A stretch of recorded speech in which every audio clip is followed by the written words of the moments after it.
সময় একটু একটু করে কেটে যায়, একটু একটু করে নিকটে আসে। খুব অদ্ভুত ব্যাপার। এই সময় প্রতিকূল হলেও একটু একটু করে কেটে যায়। এই সময় যদি ভালো হয় তাহলে একটু একটু করে নিকটে আসে।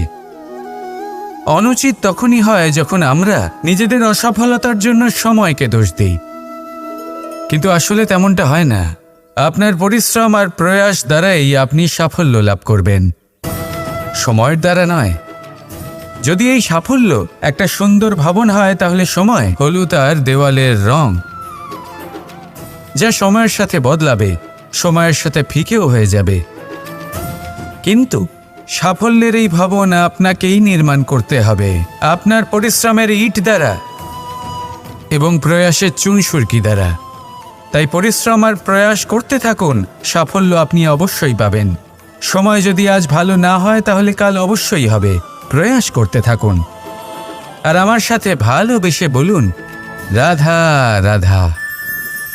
আপনার কি মনে আছে যে আপনি শেষবার কবে পরাজিত হয়েছেন?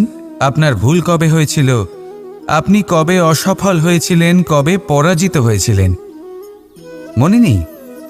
তাহলে তো আপনি নিজের জীবনের সবথেকে বড় শিক্ষককে হারিয়ে ফেলেছেন। আপনার বিগত হার, পরাজয়, ভুল, এটাই আপনার জীবনের প্রধান শিক্ষক আর প্রধান সহায়ক। এটাই আপনাকে শেখায় যে কি করা উচিত, কি করা উচিত নয়।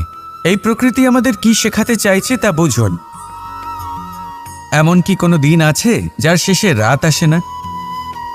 এমন কি কোনো নদী আছে যা শুকিয়ে যায় না? এমন কি কোনো বৃক্ষ আছে যার পাতা ঝরে না? এমনই তো হয়। কিন্তু যদি সূর্য পরাজয় স্বীকার করে তাহলে রাতের পরে কখনোই দিন আসবে না। যদি নদী হার মেনে নেয় তাহলে সে আবার বর্ষা ঘটাতে কখনোই সাহায্য করতে পারবে না। যদি বৃক্ষ হার মেনে নেয় তাহলে সে বসন্ত ঋতুতে না নতুন পাতার জন্ম দিতে পারবে আর না গ্রীষ্মকালে ছায়া প্রদান করতে পারবে। যদি এরা সবাই হার মেনে নেয় তাহলে ধরিত্রী তৃষ্ণার্ত থাকবে। প্রকৃতি আমাদের এটাই শেখায় যে হার, অসফলতা, পরাজয় এগুলো আমাদের জীবনে আসবেই আসবে, আর আমাদের শিক্ষা দিতে আসবে, আমাদের মঙ্গলের জন্য আসবে। তাই নিজের দৃষ্টিভঙ্গি সেরকমই রাখুন। তাই ধনাত্মক দৃষ্টিভঙ্গি দিয়ে দেখুন, নিজের হার, নিজের পরাজয় থেকে শিক্ষা নিয়ে অগ্রসর হতে থাকুন। নিশ্চিত রূপে আপনি জয়ী হবেন। আর যখন জয়ী হবেন তখন মন প্রসন্ন হয়ে বলবে, রাধা রাধা। জীবন, এই জীবন আসলে কি? এ হলো জন্ম থেকে মৃত্যু পর্যন্ত এই সময়। কিছু মানুষ এটা বলে থাকেন যে এই যে নিঃশ্বাস নিচ্ছি, এই হলো জীবন। আর প্রত্যেক ব্যক্তি, প্রত্যেক প্রাণী, তাদের নিঃশ্বাস নির্ধারিত থাকে, নির্দিষ্ট হয়ে থাকে। তাকে সেই নির্ধারিত নিঃশ্বাস নিতেই হয়। তারপর তিনি মৃত্যু লাভ করেন। কিন্তু এটা কি সত্যি? সত্যি কি মনুষ্য জীবন এই নিঃশ্বাসের উপর নির্ধারিত থাকে? এই নিঃশ্বাসের গণনাই কি মনুষ্য জীবনের অস্তিত্ব? কখনোই নয়। মনুষ্য জীবন শুধু কিছু নিঃশ্বাস নয় যা একদিন থেমে যাবে। মনুষ্য জীবন হলো সেই নিঃশ্বাসের মধ্যেকার সেই সময় যা দেখে অন্য কারোর নিঃশ্বাস স্তব্ধ হয়ে যেতে পারে। সেই মুহূর্ত যেখানে মানুষ আপনার মধ্যে সেই প্রেম দেখতে পারে, আপনার সাহস দেখতে পারে, আপনার শক্তি দেখতে পারে, আপনার চেষ্টা দেখতে পারে, আপনার পরিশ্রম দেখতে পারে, অন্যায় আর দুর্নীতির বিরুদ্ধে আপনার যুদ্ধ দেখতে পারে। জীবনে গুরুত্বপূর্ণ সেই মুহূর্ত, সেই সময় যেটা আপনি বেঁচে আছেন। সেই সময়ে আপনি এই সংসারের অন্য ব্যক্তিদের জীবন বাঁচার একটা দিশা দেখাতে পারেন, একটা প্রেরণা যোগাতে পারেন, শক্তি দিতে পারেন, আশা দিতে পারেন। তাই জীবনে এটাই করুন। এমন একটা জীবন যাপন করুন যা অন্যের জন্য আদর্শ হয়ে থাকে। এটাই করুন আর আমার সাথে ভালোবেসে বলুন, রাধা রাধা। মানুষ এক অত্যন্ত বিচিত্র প্রাণী। পরিকল্পনা করে, ষড়যন্ত্র করে, প্রচেষ্টা করে, কাউকে পরাজিত করার চেষ্টাও করে।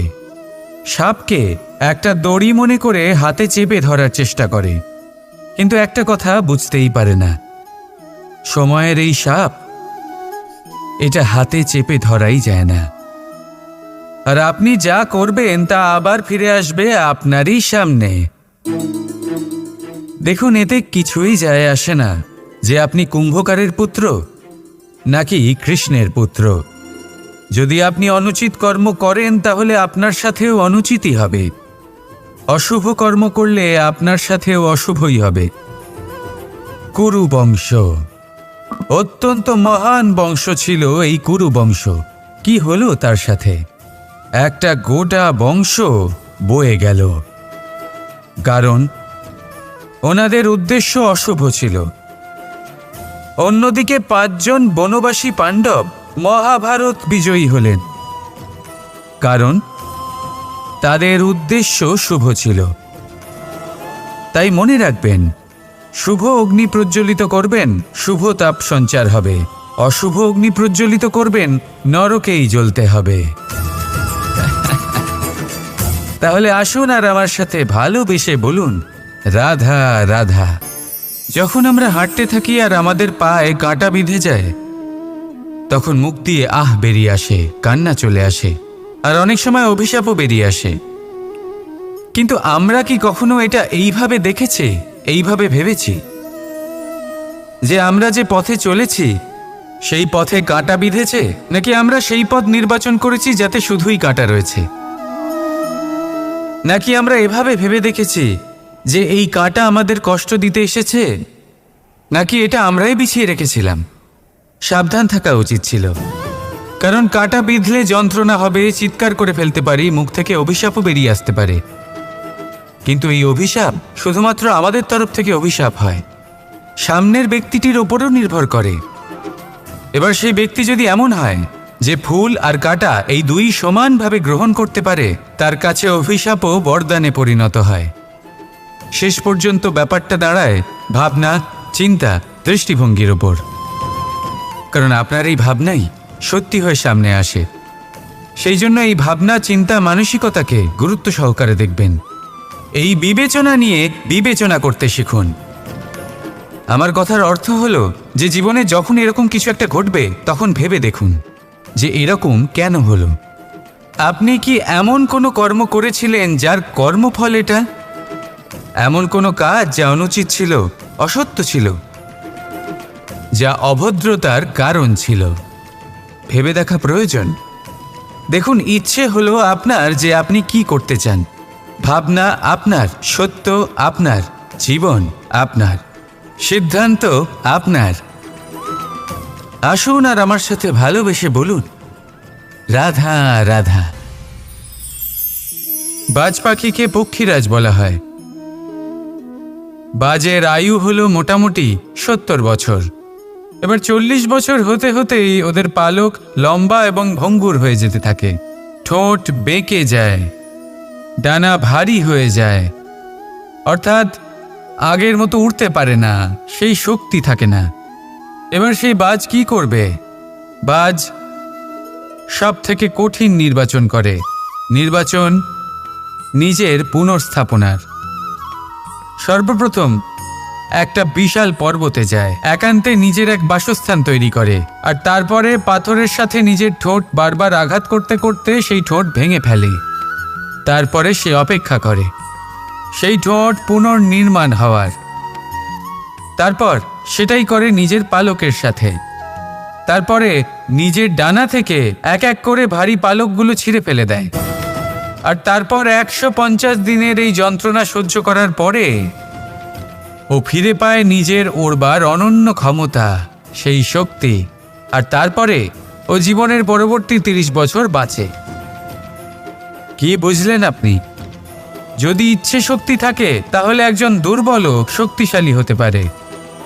আপনিও এটাই করুন, নিজের অতীতের যন্ত্রণার বোঝাগুলিকে ত্যাগ করুন, আর কল্পনার খোলা আকাশে উন্মুক্ত হয়ে উড়ে বেড়ান।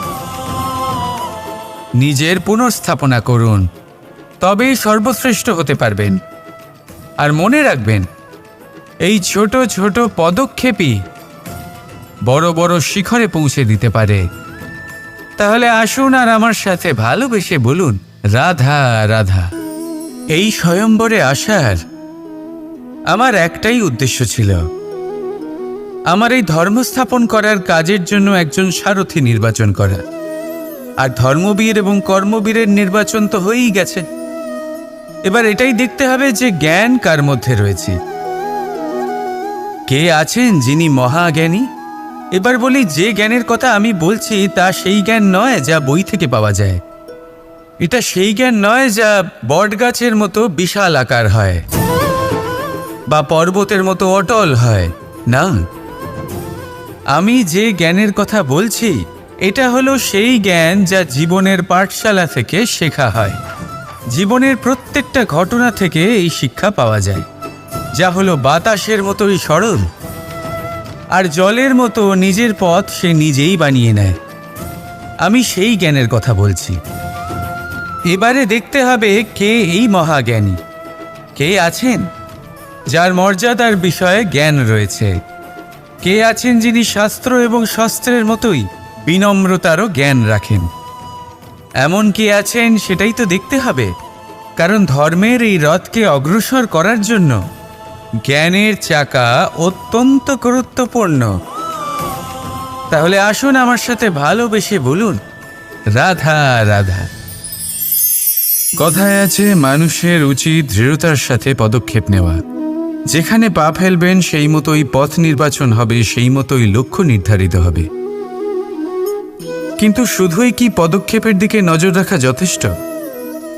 না, এর থেকে অনেক বেশি গুরুত্বপূর্ণ হলো আচরণ। যেমন আপনার আচরণ হবে, ঠিক সেই মতোই আপনার পদক্ষেপ হবে। যদি আপনার আচরণ সঠিক হয়, শ্রেষ্ঠ হয়, তাহলে দেখবেন আপনি পর্বতের শিখরেও পৌঁছে যেতে পারবেন। কিন্তু যদি সঠিক না হয়, তাহলে ওই শিখর থেকে নিচেও পড়ে যেতে পারেন। হ্যাঁ, গতির জন্য পদক্ষেপের উপর নজর রাখা গুরুত্বপূর্ণ, কিন্তু প্রগতির জন্য আচরণই হলো গুরুত্বপূর্ণ। তাছাড়া সম্ভব নয়। আসুন আমার সাথে ভালোবেসে বলুন, রাধা রাধা। সত্য এবং অসত্য দুটোর মধ্যে পার্থক্য কি আছে? পার্থক্য হলো অ অক্ষরটার।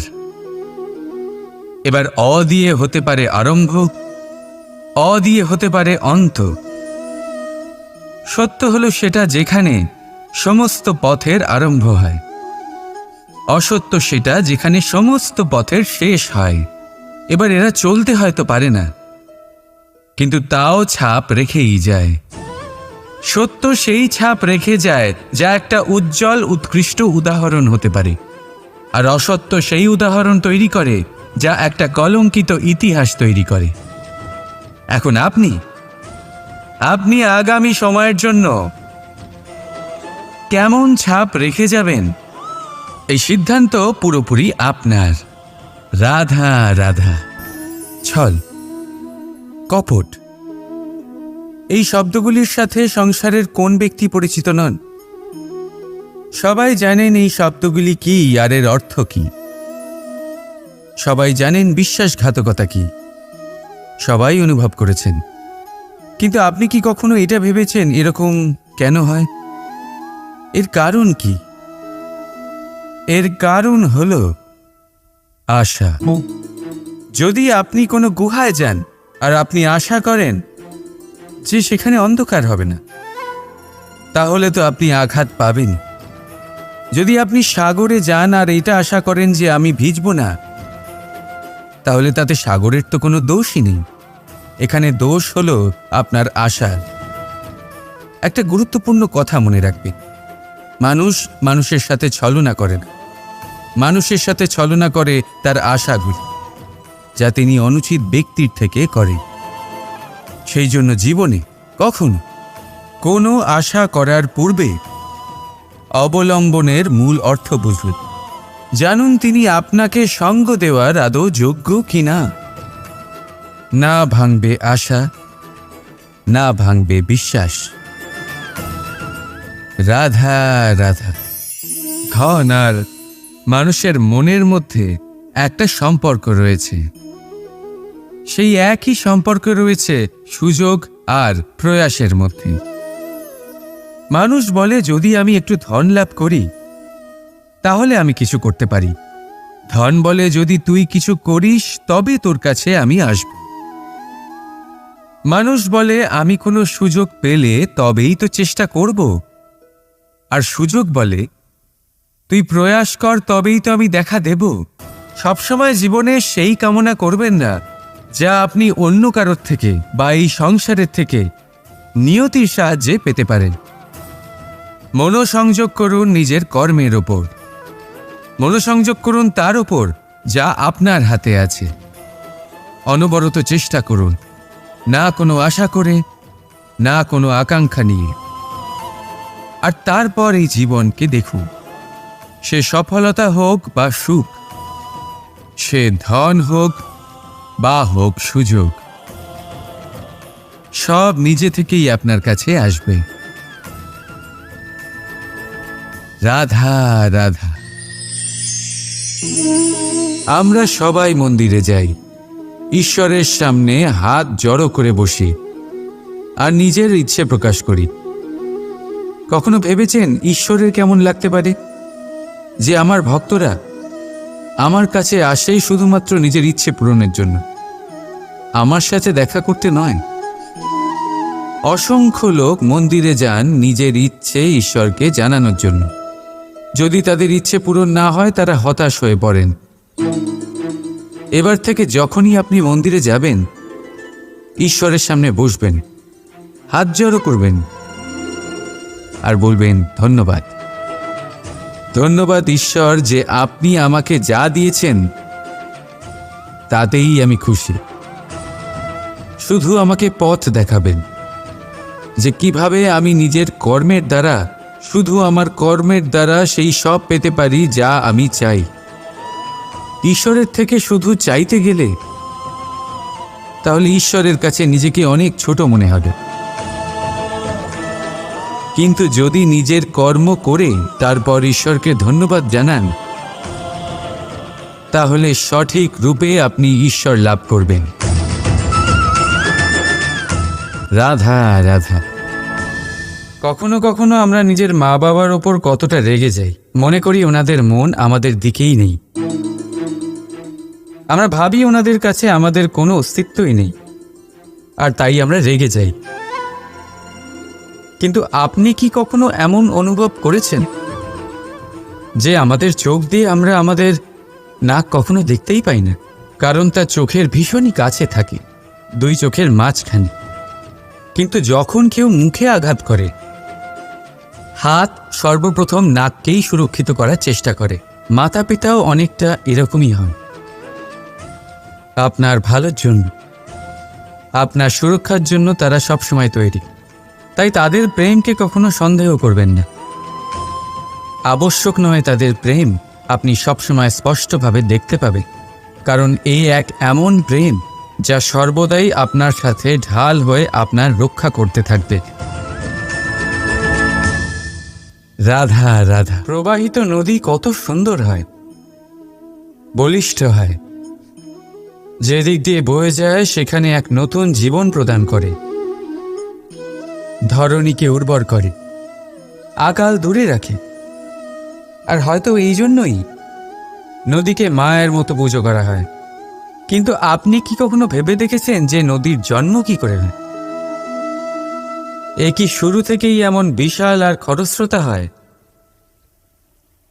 না, বৃষ্টির ছোট ছোট ফোঁটা একসাথে সম্মিলিত হয়ে এক সূক্ষ্ম ধারা তৈরি করে, আর সেই ধারাগুলি পর্বতের বরফ কেটে তাদেরকে গলিয়ে জলপ্রপাত হয়ে ঝরে পড়ে পাথরের সাথে ধাক্কা খেয়ে তারপরেই সেই নদী হয়ে ওঠে।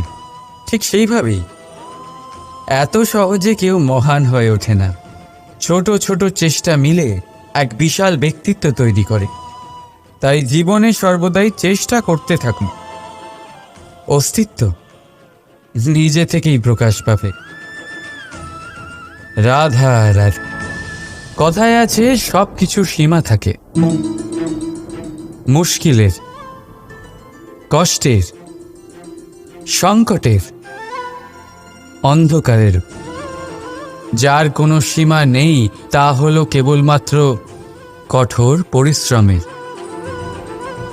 আপনি নিশ্চয়ই দেখেছেন, রাত্রি যতই অন্ধকারময় হোক, তারারা পরিশ্রম করে তার সাথে লড়তে থাকে, আর অবশেষে সকাল হয়েই যায়। ঝড়ে পাখিদের বাসা ছিন্ন বিচ্ছিন্ন হয়ে যায়, কিন্তু পাখিরা নিজের পরিশ্রম দ্বারা তা আবার বানিয়ে নেয়। কারণ যা সীমিত তাকে অসীমের কাছে হারতে হয়, আর পরিশ্রম অসীম। রাধা রাধা। আমরা সকলেই সময়ের গুরুত্ব বুঝি। সময় আমাদের তৈরি করে, আর সময়ই আমাদের নষ্ট করে দেয়। কখনো ভালো সময় আসে, আর কখনো ভীষণ খারাপ সময় আসে। তবে আশ্চর্যের বিষয় এটাই যে সব জেনেও আমরা সময় নষ্ট করি। মনে রাখবেন, সময় শুধু বয়ে যায়, কখনো ফিরে আসে না। তাই ভালো সময় আসার অপেক্ষায় সময় নষ্ট করবেন না। যাই করবেন আজ, এক্ষুনি, এই মুহূর্তে শুরু করুন। তা সেটা কাউকে আনন্দ দেওয়াই হোক, বা নিজেকে বদলানোর চেষ্টা করা হোক, যাই হোক না কেন, বিলম্ব করবেন না। কারণ সময় শুধুমাত্র তাকেই সঙ্গ দেয় যে সর্বদা সময়কে সম্মান করে। রাধা রাধা।